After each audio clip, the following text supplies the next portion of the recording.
อันนี้มารีวิวหน่อยหนึงเนาะหลังจากฝนเศร้าตกในช่วงหลังๆหลายวันก่อนฝนตกติดต่อกันได้เห็นให้ไก่ที่อยู่ในคอกเนาะมันเกิด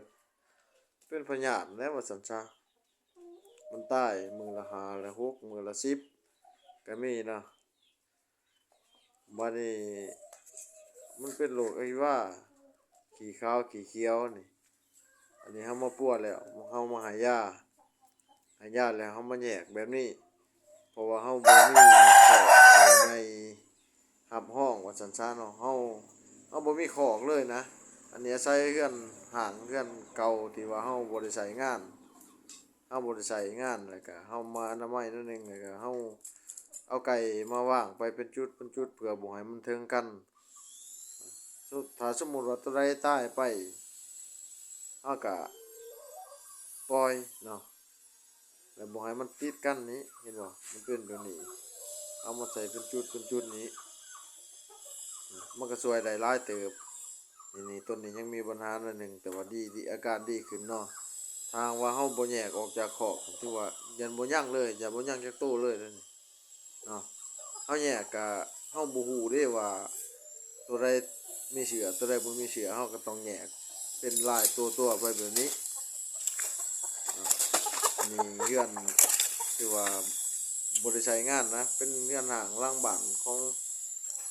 ข้าพเจ้าเองนี่แหละเนาะบ่อนเก็บของบ่อนยังหกเสื้อนี่แหละแล้วก็อยู่นี่ก็มีอีกตัวนึงนี่มันก็ดีขึ้นแล้วนะสีก็เริ่มเป็นก้อนแน่ว่าซั่นซะคันว่าเฮาบ่ฮู้ว่าตัวใดมีเชื้อหรือบ่มีเชื้อคันเอามารวมกันก็บ่เซาเนาะ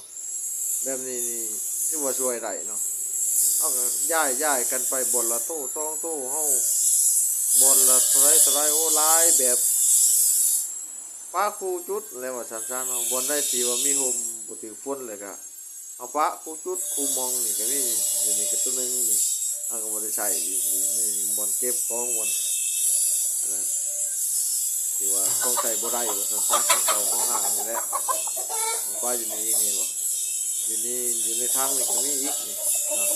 ก็ช่วยได้หลายเติบแหละอันว่าเฮาบ่เฮ็ดแบบนี้